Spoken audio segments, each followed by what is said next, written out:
નમસ્કાર વિદ્યાર્થી મિત્રો, સ્વાગત છે આપ સૌનું ફરીથી આપણા રસાયણ વિજ્ઞાનના ક્લાસમાં. મોલ સંકલ્પનાની અંદર આગળ વધતા આપણે આજે સરસ મજાના બીજા પાઠના એકાદ ટોપિકની ચર્ચા પણ વચ્ચે કરીશું. મોલને વ્યવસ્થિત શીખવા માટે બીજા પાઠનો જ એક કન્સેપ્ટ છે, ટૂંકમાં અત્યારે આપણે જોવાનો છે.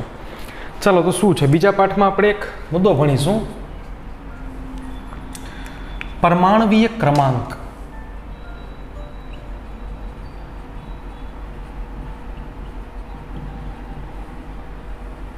અને એની સંજ્ઞા યાદ રાખશું આપણે Z.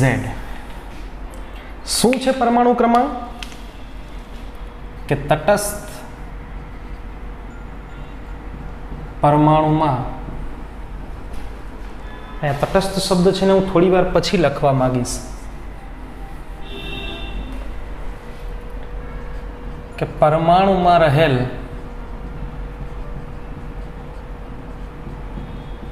પ્રોટોનની સંખ્યા કે તટસ્થ પરમાણુમાં રહેલ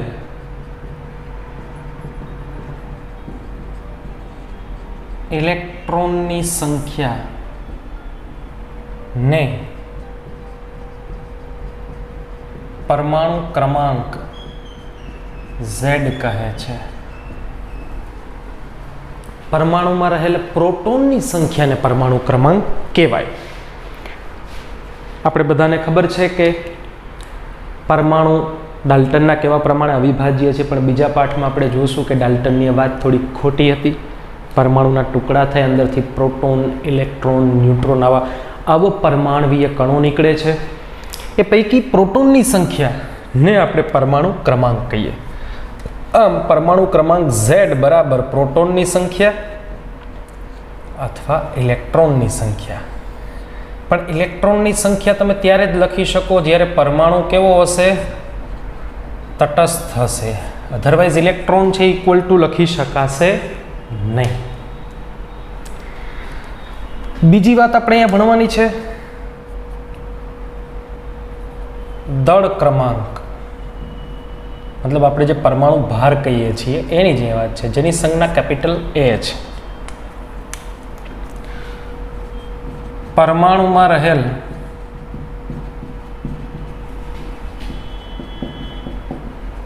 પ્રોટોન અને ન્યુટ્રોન ની સંખ્યાના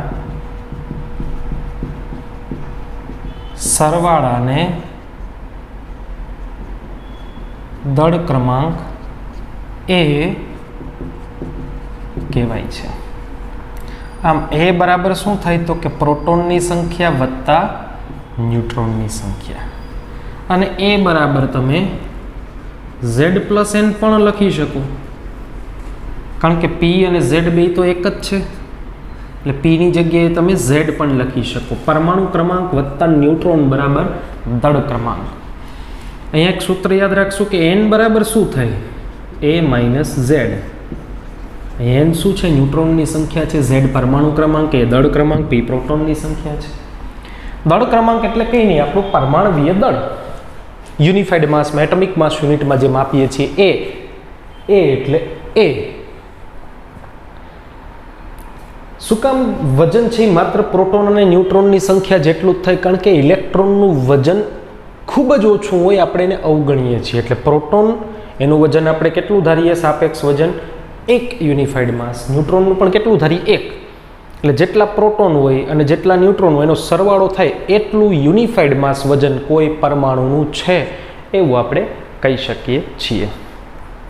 જેમ કે એક પદાર્થ છે જેમાં પ્રોટોનની સંખ્યા 1 છે, ઇલેક્ટ્રોનની સંખ્યા 1 છે અને ન્યુટ્રોનની સંખ્યા કેટલી છે તો કે 0 છે. એ પદાર્થ કોણ હશે તો કે જેનો પરમાણુ ક્રમાંક 1 થાય, કારણ કે પ્રોટોનની સંખ્યાને પરમાણુ ક્રમાંક કહેવાય. તો એ હાઇડ્રોજન હશે, જેની અંદર ઇલેક્ટ્રોન 1 છે, ન્યુટ્રોન કેટલા છે? 0 છે. પ્રોટોનની સંખ્યા 2 છે, ઇલેક્ટ્રોનની સંખ્યા 2 છે અને ન્યુટ્રોનની સંખ્યા પણ 2 છે. તો એ કોણ હશે તો કે હિલિયમ હશે, કારણ કે એમાં પરમાણુ ક્રમાંક એનો 2 છે, એમાં ઇલેક્ટ્રોન પણ 2 છે અને ન્યુટ્રોન પણ 2 છે. એટલે એનું વજન, એનું દળ ક્રમાંક કેટલો થશે? 4 થશે પ્રોટોન વત્તા ન્યુટ્રોન.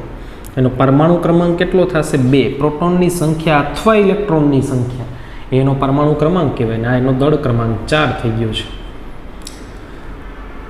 હાઇડ્રોજનનું વજન કેટલું હતું પ્રોટોન વત્તા ન્યુટ્રોન 1 વત્તા 0 એટલે એનો દળ ક્રમાંક 1 હતો. તો આવી રીતે પ્રોટોનની સંખ્યાને પરમાણુ ક્રમાંક કહેવાય, પ્રોટોન ન્યુટ્રોનના સરવાળાને દળ ક્રમાંક કહેવાય. આવું ખાસ તમારા મગજમાં રહેવું જોઈએ. હવે કોઈ તત્વની સંજ્ઞા લખવાની થાય તો એને કઈ રીતે લખીશું આપણે? તો કે કોઈ તત્વની સંજ્ઞા તમે લખો ને એને અહીંયા એક્સની જગ્યાએ લખવાની, અહીંયા નીચે હંમેશા ઝેડ લખવાનો, ઉપર હંમેશા એ લખવાનો. એટલે અહીંયા તમે સંજ્ઞા લખશો, નીચે પરમાણુ ક્રમાંક લખશો, ઉપર દળ ક્રમાંક લખશો. દાખલા તરીકે હાઇડ્રોજનની સંજ્ઞા એક્સની જગ્યાએ લીખી તો નીચે 1 એનો પરમાણુ ક્રમાંક લખાશે અને ઉપર 1 એનો દળ ક્રમાંક લખાશે. અહીંયા ઝેડ બરાબર પણ 1 અને એ બરાબર પણ 1. તેવી જ રીતે હિલિયમ હું લખીશ તો નીચે હું પરમાણુ ક્રમાંક 2 લખીશ, ઉપર દળ ક્રમાંક પરમાણુ ભાર એનો 4 લખીશ. લિથિયમ આપણે લખીએ, અહીંયા 3 લખીશ, અહીંયા હું 7 લખીશ, એનો પરમાણુ ભાર 7 છે. તો આવી રીતે નીચે હોય સંજ્ઞામાં એક ક્રમ, પરમાણુ ક્રમ અથવા પ્રોટોનની સંખ્યા હોય, ઉપર હોય એ પ્રોટોન અને ન્યુટ્રોન બેનો સરવાળો હોય. તો તમને આ ગણતા આવડવું જોઈએ. દાખલા તરીકે હાઇડ્રોજન 1 1 આવું કરીને આપે તો એની અંદર પ્રોટોન, ઇલેક્ટ્રોન અને ન્યુટ્રોનની સંખ્યા કેટલી છે એ ગણાવવું જોઈએ. તો કે એક નીચે લખ્યું ઝેડ હશે પરમાણુ ક્રમાંક એટલે એમાં પ્રોટોન 1 હોય, એ તટસ્થ છે એટલે ઇલેક્ટ્રોન પણ 1 હોય. ઉપર શું છે એ પ્રોટોન વત્તા ન્યુટ્રોન. હવે પ્રોટોન 1 છે, ન્યુટ્રોન કેટલા હોય તો એ બરાબર 1 થાય, કારણ કે ઉપર જે છે એ હોય, આ શું હોય એ કેટલો છે 1 છે. પ્રોટોન ન્યુટ્રોનનો સરવાળો 1 છે. 1 પ્રોટોન હોય તો ન્યુટ્રોન એમાં કેટલા હશે 0 હશે. જેમ કે હિલિયમની વાત કરીએ, અહીંયા 2 અને 7 તમને આપી દે તો પ્રોટોન કેટલા થાય પરમાણુ ક્રમાંક જેટલા, ઇલેક્ટ્રોન પણ કેટલા થાય પરમાણુ ક્રમાંક જેટલા, ન્યુટ્રોન કેટલા થાય સોરી 7 નહીં હોય, એ 4 હશે. તો ન્યુટ્રોન બરાબર શું છે a માઇનસ ઝેડ. ઉપરનામાંથી નીચેનું બાદ કરવાનું, ઉપર a હોય નીચે z હોય, a બરાબર 4 છે અને z બરાબર 2 છે. 4 માંથી 2 જાય તો ન્યુટ્રોન કેટલા હશે 2 હશે. લિથિયમ 3 અને 7, નીચે પરમાણુ ક્રમાંક બરાબર પ્રોટોન, નીચેનો પરમાણુ ક્રમાંક બરાબર જ ઇલેક્ટ્રોન. ઉપર શું છે 7, નીચે કેટલા છે 3, 7 માંથી 3 જાય, એ ન્યુટ્રોન કેટલા છે 4 છે. બેરિલિયમ 4 અને 9 લખીએ આપણે તો 4 4 5. આવું કેલ્ક્યુલેશન્સ તમને પણ કરતા આવડવું જોઈએ. હજી થોડા એક્ઝામ્પલ લઈએ આપણે. જેમ કે ફોસ્ફરસ 15 31, સોડિયમ 11 23, સલ્ફર 16 32, કેલ્શિયમ 20 40. ચાલો પ્રોટોન, ઇલેક્ટ્રોન, ન્યુટ્રોન. પ્રોટોન કેટલા 15, electron 15, proton 11, electron 11, proton 16, electron 16, proton 20, electron પણ 20. આવું ગણતા આવડવું જોઈએ. ન્યુટ્રોન એટલે બેની બાદ 31 માંથી 15 જાય તો 16, 23 માંથી 11 જાય તો 12, 32 માંથી 16 જાય તો 16, 40 માંથી 20 જાય તો 20. તો પ્રોટોન, ઇલેક્ટ્રોન અને ન્યુટ્રોનની સંખ્યા આવી રીતે તમે ગણી શકો. થોડાક હોમવર્કમાં એક્ઝામ્પલ્સ આપી દઉં છું, સરસ મજાના સોલ્વ કરજો તમે. જેમ કે બ્રોમિન છે 35 80 થઈ ગયું છે, યુરેનિયમ છે 92 235 થઈ ગયું છે,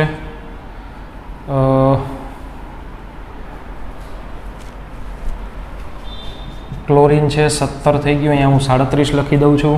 તો આ બધામાં તમે પ્રોટોન, ઇલેક્ટ્રોન અને ન્યુટ્રોનની સંખ્યાઓ ગણી શકશો. પછી હવે જ્યારે આ પરમાણુ ઇલેક્ટ્રોન મેળવે કે ગુમાવે ત્યારે શું થાય? જેમ કે હું સોડિયમની વાત કરીશ. સોડિયમ એટલે પ્રોટોન કેટલા હોય 11, ઇલેક્ટ્રોન કેટલા હોય 11 અને ન્યુટ્રોન કેટલા હોય પછી ગણીશું. ન્યુટ્રોનને હમણાં આપણે ગણવા નથી. તો સોડિયમમાંથી ગરમી આપવાથી એક ઇલેક્ટ્રોન છૂટો પડે છે. સોડિયમમાંથી એક ઇલેક્ટ્રોન છૂટો પડે છે.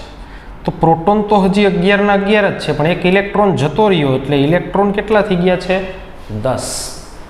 પ્રોટોનનો વીજભાર અને ઇલેક્ટ્રોનનો વીજભાર આપણે ગણીએ. પ્રોટોન છે એનો +1 વીજભાર હોય ને ઇલેક્ટ્રોનનો -1 હોય, તો 11 પ્રોટોનનો ટોટલ +11 ને 10 ઇલેક્ટ્રોનનો ઇલેક્ટ્રોનનો વીજભાર કેવો હોય? માઇનસ, પણ 10 ઇલેક્ટ્રોન છે એટલે -10, તો ટોટલ હજી +1 બચશે.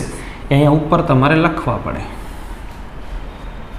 તો સોડિયમ પ્લસ લખ્યો હોય એનો મતલબ શું હોય? એને પ્લસ ક્યાંક લખેનો મતલબ આપણે શું કરીશું? તો કે એને પ્લસ ક્યાંક લખેલું હોય એનો મતલબ એવો થાય કે એની અંદર ધનભારિત પ્રોટોન એક વધુ છે. કોના કરતાં? ઇલેક્ટ્રોન કરતાં. પ્રોટોનની સંખ્યા એક કેવી છે? વધારે છે. બીજું એક એક્ઝામ્પલ આપણે લઈએ. વચ્ચે લાઈન ડ્રો કરું છું એટલે કન્ફ્યુઝન ન થાય. જેમ કે આપણે લઈ લીધો છે મેગ્નેશિયમ. એને તમે ગરમ કર્યો અને એણે એકના બદલે કેટલા ઇલેક્ટ્રોન આપી દીધા? 2. મેગ્નેશિયમ 12મા નંબરનું તત્વ છે એટલે એમાં પ્રોટોન 12 હશે ને ઇલેક્ટ્રોન પણ 12 હશે.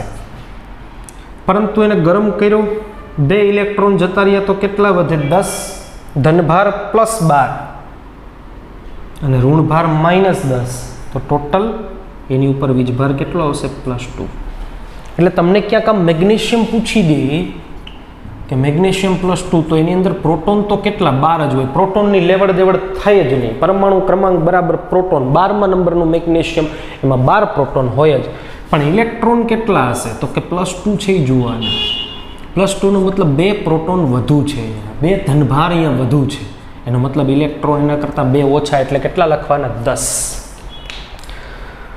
તો આ કામ કરતાં આપણને ખૂબ સારી રીતે મગજમાં બેસી જવું જોઈએ, ખૂબ સારી રીતે આવડી જવું જોઈએ. એવી જ રીતે કોઈ ઋણાયન હોય, જેમ કે ક્લોરીનની વાત કરું, એમાં પ્રોટોન 17મા નંબરનું તત્વ છે. 17 છે ને ઇલેક્ટ્રોન પણ કેટલા છે? અત્યારે 17 છે.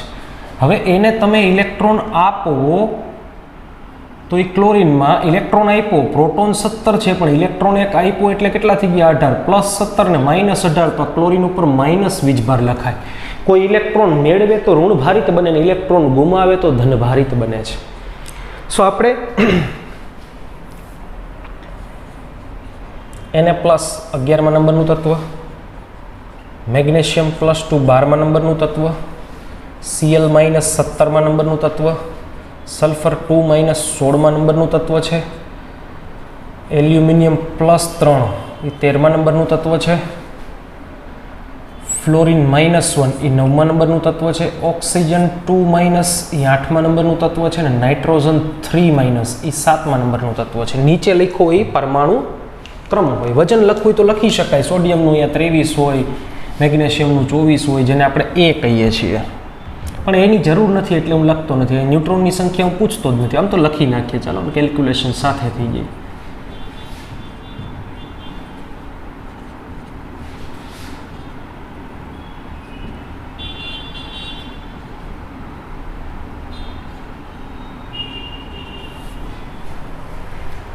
ચાલો હવે અહીંયા પ્રોટોન, ઇલેક્ટ્રોન અને ન્યુટ્રોનની સંખ્યા દરેકની અંદર ગણવાની છે આપણે. 11 કોની જગ્યાએ લખ્યા છે? ઝેડની જગ્યાએ. તો પ્રોટોન તો ફિક્સ 11 જ હોય. એ પ્લસ લખ્યું, 1 કંઈ ન લખ્યું એટલે +1 હોય. +1નો મતલબ શું થાય? એક પ્રોટોન વધુ છે તો ઇલેક્ટ્રોન કેટલા હશે? 10. ન્યુટ્રોન કેટલા હોય? A - Z 23માંથી 11 છે 12. અહીંયા ગણો, પ્રોટોન તો 12 જ હશે, પણ 2 પ્રોટોન વધુ છે તો ઇલેક્ટ્રોન 10 હશે. 24માંથી 12 જાય, ન્યુટ્રોન કેટલા હશે? 12. 17 પ્રોટોન, એના કરતાં ઇલેક્ટ્રોન એક વધુ છે તો કેટલા હશે? 18 હશે. 35માંથી 17 જાય, 18 ન્યુટ્રોન. 16 પ્રોટોન, એના કરતાં 2 વધુ એટલે ઇલેક્ટ્રોન કેટલા? 18, અને 32માંથી 16 જાય તો 16 ન્યુટ્રોન છે. 13 પ્રોટોન હશે, એનાથી 3 ઓછા એટલે 10 જ ઇલેક્ટ્રોન હશે. 27માંથી 13 જાય, 14 આવે. 9 પ્રોટોન, એક વધુ ઇલેક્ટ્રોન કેટલા થાય? -1 છે, એક વધુ ઇલેક્ટ્રોન 10 ઇલેક્ટ્રોન. અહીંયા કેટલા આવશે? 10 ન્યુટ્રોન. 19માંથી 9 જાય તો 10. 8 પ્રોટોન, 7 પ્રોટોન, 8 કરતાં 2 વધુ એટલે 10. 16માંથી 8 જાય, 8. કેટલા પ્રોટોન છે? અહીંયા 7. એમાં 3 માઇનસ એટલે 3 ઇલેક્ટ્રોન વધુ એટલે અહીંયા કેટલા ઇલેક્ટ્રોન હશે? 10. 14માંથી 7 જાય તો ન્યુટ્રોન કેટલા વધ્યા? 7. તો સરસ મજાનું કેલ્ક્યુલેશન આપ સૌને પણ આવડવું જોઈએ. એક ખાસ કામ કરવાનું છે તમારે, 1 થી 30 પછી કરજો, પહેલાં 20 તૈયાર કરી લો. પરમાણુ ક્રમાંક એટલે તમારે એક સરસ મજાનું કોષ્ટક જ બનાવવાનું છે આવી રીતે. અહીંયા તત્વની સંજ્ઞા, અહીંયા નામ અને પરમાણુવીય દળ. જેમ કે પરમાણુ ક્રમાંક 1 છે તો એની સંજ્ઞા શું છે?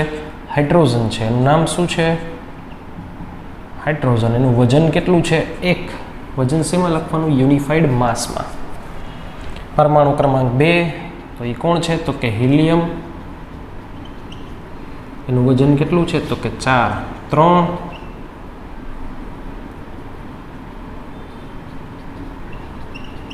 લિથિયમ. એનું વજન કેટલું છે? તો કે 7. રાઉન્ડ ફિગર લખવાનું, ટેક્સ્ટ બુકમાં પાછળ આપેલું જ છે, પણ પોઈન્ટ હોય. દાખલા તરીકે 15.95 લખ્યું હોય તો એની જગ્યાએ તમારે કેટલા લખવાના? 16 લખવાના, કાં તો 16 લખવાના, ક્યાંક એવું કંઈક આવ્યા દાખલા તરીકે ક્યાંક 35.5 લખવાના, કાં 35 લખાય, કાં 35.5 લખાય, કે 36 લખાય. બીજા વધુ આંકડા લખવાની જરૂર નથી. આવી રીતે એક સરસ મજાનું પહેલાં 1 થી 20 તત્વો છે એ કડકડાટ તૈયાર કરો, પછી 21 થી 30 આપણે કરીશું, જેથી કરીને કેલ્ક્યુલેશન ખૂબ સરસ રીતે તમે કરી શકો. તો હવે સરસ મજાના પ્રોટોન, ઇલેક્ટ્રોન, ન્યુટ્રોનની સંખ્યા છે એ ગણતા તમને બધાને વ્યવસ્થિત રીતે ફાવી જવી જોઈએ. આ કરવાનું કારણ શું છે? તો કે આપણે કેટલાક દાખલાઓ જે છે જે હું ગણવા માગું છું, એની પહેલાં એક નાના મોટા 2-3 ક્વેશ્ચન તમને કહી દઉં કે H2O ઇલેક્ટ્રોન, H2 અને ઓમાં ઇલેક્ટ્રોન ગણો એવું તમને કહી દે. પાણીમાં ઇલેક્ટ્રોન ગણો. પાણીની અંદર છે શું? તો કે 2 હાઇડ્રોજન છે અને 1 ઓક્સિજન છે. હાઇડ્રોજન પાસે ઇલેક્ટ્રોન કેટલા હોય ને ઓક્સિજન પાસે કેટલા હોય? તો કે તટસ્થ પરમાણુ છે, તો કે હા. તો એમાં ઇલેક્ટ્રોન કેટલા હોય? તો કે હાઇડ્રોજન પાસે 1 હોય ને ઓક્સિજન પાસે કેટલા હોય? તો કે 8. 2 × 2 અને 8, ટોટલ કેટલા હોય? 10 ઇલેક્ટ્રોન હોય. બીજો ક્વેશ્ચન, H2SO4માં ઇલેક્ટ્રોન ગણો. તો 2 હાઇડ્રોજન છે, 1 સલ્ફર છે અને 4 ઓક્સિજન છે. હાઇડ્રોજનમાં ઇલેક્ટ્રોન 1 હોય, સલ્ફર 16મા નંબરનું તત્વ છે. પરમાણુ ક્રમાંક જેટલા, જો આ પરમાણુ ભાર નથી ગણતા, ઇલેક્ટ્રોન ગણીએ છીએ આપણે. અને ઓક્સિજનમાં કેટલા ઇલેક્ટ્રોન હોય? 8. તો 2 + 16 + 8 ચોકું 32. 16 તેરી 48 ને 2 50 ઇલેક્ટ્રોન હશે. ક્વેશ્ચન, NH4, જોજો NH4 પ્લસ આયન છે. NH4 આખો કેવો આયન છે? પ્લસ આયન છે. એટલે અહીંયા ઇલેક્ટ્રોન ગણો એવું તમને કહી દઈ તો શું કરવાનું આપણે? તો કે કરવાનું નાઇટ્રોજનના ઇલેક્ટ્રોન વત્તા 4 વખત હાઇડ્રોજનના ઇલેક્ટ્રોન -1 કરવાનું. શું કરવાનું? -1. ઉપર પ્લસ હોય તો -1 શું કામ? કારણ કે પ્લસનો મતલબ ધનભાર છે, +1 છે, મતલબ 1 ઇલેક્ટ્રોન ઓછો છે. બધા હોવા જોઈએ એના કરતાં +1, ધનભાર 1 વધુ મતલબ 1 ઇલેક્ટ્રોન ઓછો. તો ઇલેક્ટ્રોન ગણો ત્યારે ઉપર પ્લસ હોય તો અહીંયા માઇનસ કરવા પડે તમારે. નાઇટ્રોજન 7મા નંબરનું તત્વ છે, હાઇડ્રોજન 1લા નંબરનું તત્વ છે. 7 + 4 - 1, 10 ઇલેક્ટ્રોન. આવું ફાવવું જોઈએ આપણે. એક લાસ્ટ આમાંનો ક્વેશ્ચન કરાવી દો, ClO2- આવું આપી દઈએ તો આની અંદર ઇલેક્ટ્રોન કઈ રીતે ગણવાના? તો કે ક્લોરિનના ઇલેક્ટ્રોન વત્તા 2 વખત ઓક્સિજનના ઇલેક્ટ્રોન.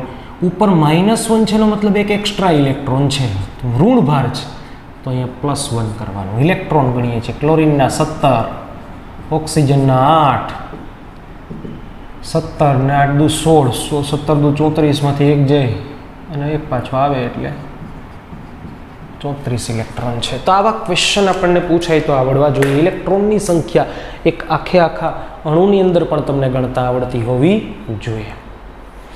ચાલો, તો હવે આ મુદ્દો આપણા પહેલા પાઠ સાથે કઈ રીતે કનેક્ટેડ છે એની વાત કરીએ આપણે.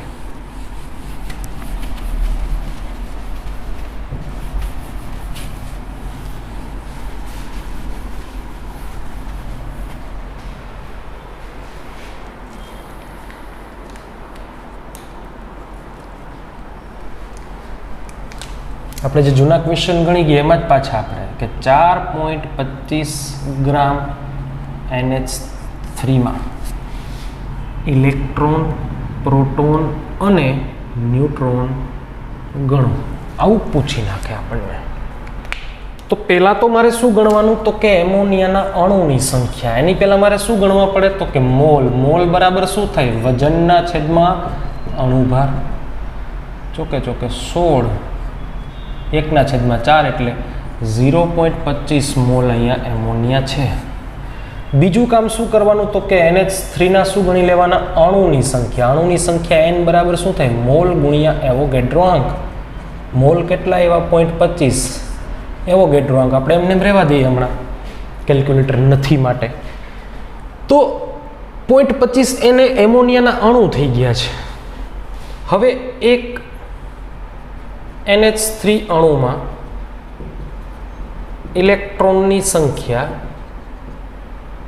કેટલી હશે, તો કે NH3માં ઇલેક્ટ્રોન કેટલા હોય, તો કે નાઇટ્રોજનના ઇલેક્ટ્રોન વત્તા 3 વખત હાઇડ્રોજનના ઇલેક્ટ્રોન. ટૂંકમાં બતાવું તો 7 અને 3 બરાબર 10 ઇલેક્ટ્રોન. તટસ્થ છે એટલે 10 ઇલેક્ટ્રોન છે, તો 10 પ્રોટોન છે. આ બે તો ગણાઈ ગયા.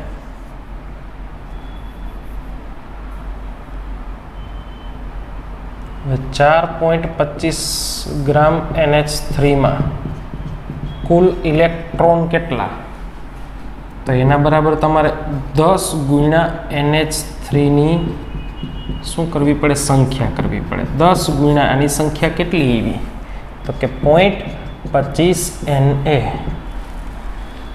એટલે આ થઈ ગયું 2.5 Na. શું કામ થઈ રહ્યું છે આવું, કારણ કે એક NH3ના અણુની અંદર 10 ઇલેક્ટ્રોન છે.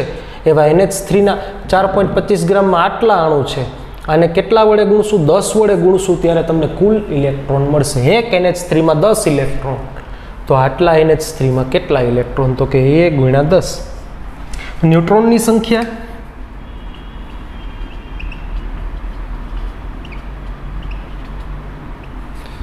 ન્યુટ્રોનની સંખ્યા ગણવા માટે તમારે 7 ગુણ્યા NH3ની શું લખવાની સંખ્યા, 7 ગુણ્યા 0.25 Na. હિસાબ કેલ્ક્યુલેટરમાં કરી લેવો. શું કામ 7, કારણ કે હાઇડ્રોજનમાં ન્યુટ્રોન છે જ નહીં. જુઓ, હાઇડ્રોજનમાં ખાલી પ્રોટોન છે, ઇલેક્ટ્રોન છે, ન્યુટ્રોન નથી. એટલે NH3ની તમે વાત કરો તો આમાં ન્યુટ્રોનની સંખ્યા 7 છે, આમાં કેટલી થાય 0, એટલે ટોટલ ન્યુટ્રોન NH3માં કેટલા હોય, 7 હોય. ગણી શકો તમે આવી રીતે. તો આવા ક્વેશ્ચન પણ પૂછાય તો તમને આવડવા જોઈએ. કેલ્ક્યુલેટર મારી લેશો જાતે.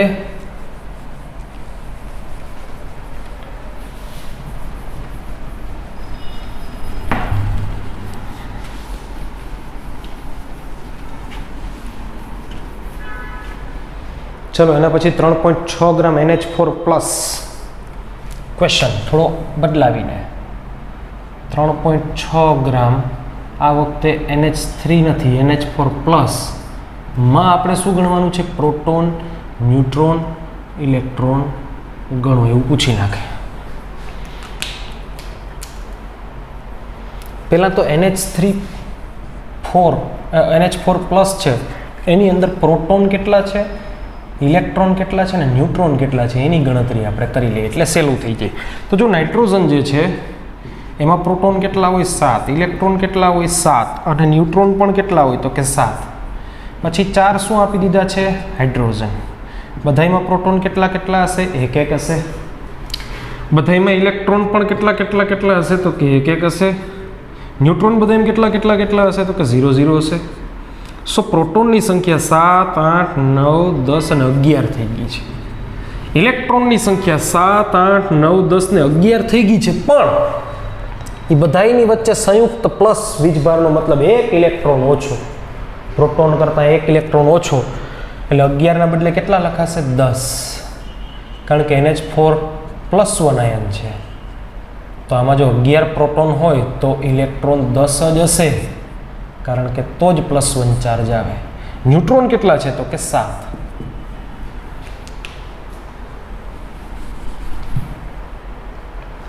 હવે આપણે શું ગણી લેશું, પહેલાં મોલ. મોલ બરાબર શું થાય? વજનના છેદમાં અણુભાર. NH4+ નો અણુભાર કેટલો થાય? નાઇટ્રોજનનો 7 અને 4 હાઇડ્રોજનનો એટલે કેટલો થાય? 11.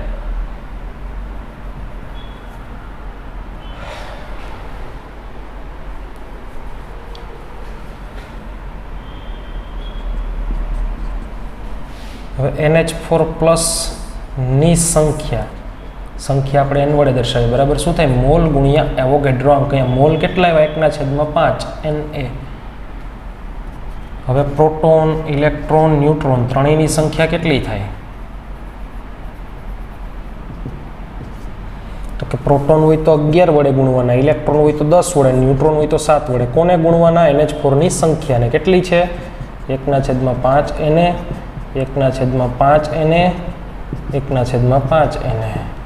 હવે તમારી પાસે કેલ્ક્યુલેટર હોય તો જવાબ તો ગણતા આવડશે જ, કારણ કે એક NH4+ માં 11 પ્રોટોન, 10 ઇલેક્ટ્રોન અને 7 ન્યુટ્રોન છે. તો પ્રોટોનની સંખ્યા પૂછે તો 11 ગુણ્યા NH3 ની સંખ્યા, ઇલેક્ટ્રોન પૂછે તો 10 ગુણ્યા NH3 ની NH4+ ની સંખ્યા, અને ન્યુટ્રોન પૂછે તો 7 ગુણ્યા NH4+ ની સંખ્યા લખવાની થાય. થોડા આવા ક્વેશ્ચન છે, આપને લખાવી દઉં છું, તમે જાતે ગણવાની ટ્રાય કરશો. 4.2 ગ્રામ N3-,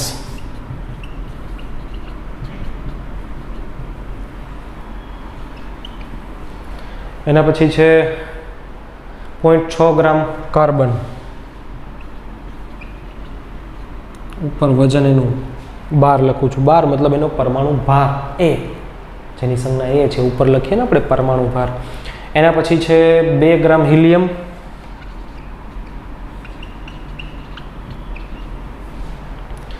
એના પછી છે 4 ગ્રામ હાઇડ્રોજન. જો હાઇડ્રોજન H2 નથી આપ્યો, ખાલી હાઇડ્રોજન પરમાણુ આપ્યો છે, એટલે એનો પરમાણુ ભાર 1 જ થાય. આનો પરમાણુ ભાર કેટલો થશે? 4 થશે. હજી થોડા ક્વેશ્ચન એવું હોય તો આપણે જોઈએ.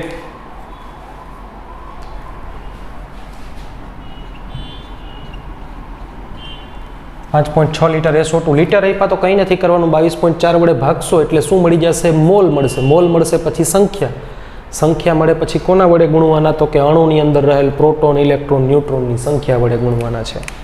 એટલે કંઈ પણ આપે તો કન્ફ્યુઝ થયા વગર તમે દાખલો ગણવા જોઈએ. 280 cc NH3. cc એટલે મિલી. લીટર હોય તો 22.4 વડે ભગાય ને મિલી આપ્યા હોય તો 22,400 વડે ભગાય એટલે મોલ મળે. મોલ મળે પછી શું કરવાનું? સંખ્યા ગણી લેવાની NH3 ની. તો